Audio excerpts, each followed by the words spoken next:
News. More than 1,000 pupils will be forced to look for alternative schools after 30 private schools in Nakuru West were ordered to shut their doors. Officials from the Ministry of Education say that the schools did not have licenses to operate, while others had poor infrastructure. Here now is KTN's Ibrahim Karanja with that report. 3 private schools and 27 ECDE centers have been ordered to close following an intense crackdown by Ministry of Education officials in Nakuru West. They don't have name and number. They are not registered in the Ministry of Education. So they don't have a code in the Ministry of Education.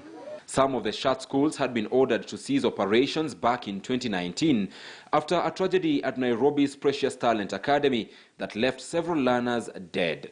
But due to the COVID-19 occasioned disruption of the academic calendar in 2020 and a subsequent court case filed by the proprietors of the affected schools, ministry officials backpedaled on the crackdown. I'm going to arrest you if you find this school open. But now, in the revived operation, schools without proper registration and licenses and those with poor infrastructure have been the center of focus.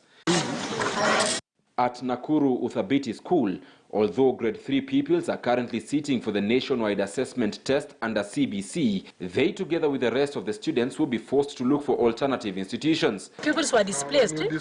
Displaced too. At Lucky Star Academy, we met mother of 2, Milka Atieno, seeking for an opening of her children, whose school was affected by the shutdown orders yesterday. Pareka watoto wapi, wenye wakuwa sama lisa fee, na wenye wanakuwa wamesona uniform, watafanya nini? Unfortunately for Milka, even Lucky Star, where she had hoped to find space, had been ordered to close.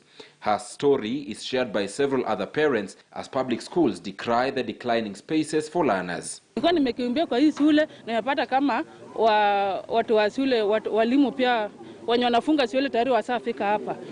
90% of our schools are operating with fewer learners than expected. So we have enough vacancies. But a dark cloud hangs over this crackdown.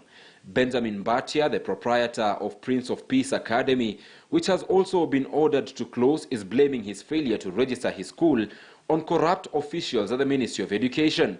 We have written to them, we have gone to their offices several times to require that they come and register our school, but simply because we are principled, we cannot bribe them, they have stopped.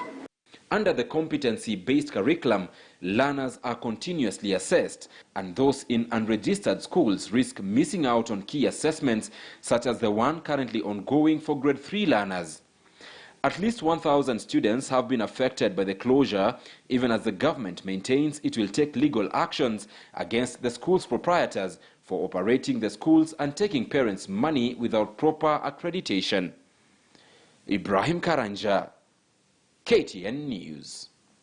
The government is asking for more time to investigate and unravel the mystery